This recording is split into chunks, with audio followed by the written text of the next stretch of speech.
നമ്മുടെ നോമ്പ് പ്രകടനമായി തീരരുതെന്ന് കർത്താവ് നമ്മെ പഠിപ്പിക്കുന്നു. യഹൂദ മത നേതാക്കൾ ഉപവസിച്ചിരുന്നു, പ്രാർത്ഥിച്ചിരുന്നു, ദാനധർമ്മങ്ങൾ നടത്തിയിരുന്നു.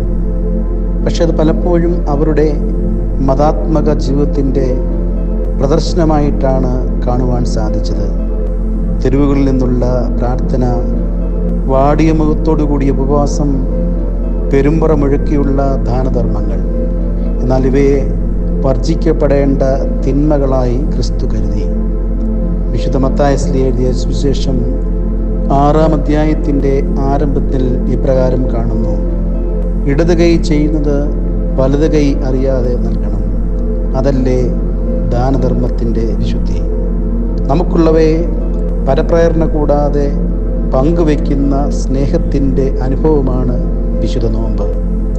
ചൊവ്വാഴ്ച സന്ധ്യ നമസ്കാരത്തിലെ സദറായിൽ ഇപ്രകാരം നാം പ്രാർത്ഥിക്കുന്നു: ഈ വിശുദ്ധ ദിവസങ്ങളിൽ നോമ്പോടും പ്രാർത്ഥനയോടും വ്രതജീവിതം നയിച്ച് നീതിയിലും പുണ്യത്തിലും ജീവിച്ച് വിശുദ്ധിയിലും വെടിപ്പിലും പരിചയിച്ച് ഹൃദയപൂർവ്വം സുഹൃത്തിലേക്ക് കയറുകയും പുണ്യ നടപടികളിൽ എത്തുകയും പൂർണ്ണതയിലേക്ക് വളരുകയും ചെയ്യണമേ.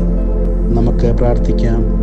കാരുണ്യവാനായ കർത്താവേ, ഞങ്ങളുടെ ജീവിതത്തിൽ ലഭിച്ചിരിക്കുന്ന ദൈവീയ കൃപകളായ നന്മകളെ ബുദ്ധിമുട്ടനുഭവിക്കുന്നവർക്ക് പങ്കുവയ്ക്കുവാൻ അതൊരു പ്രദർശനമാകാതെ രഹസ്യമായി ചെയ്ത് അവിടുത്തെ ദൈവിക സ്നേഹത്തിൻ്റെ ഉറവിടമായി മാറുവാനും പുണ്യ നടപടികളാൽ പൂർണ്ണതയിലേക്ക് വളരുകയും ചെയ്യുവാൻ ഇടയാകണമേ.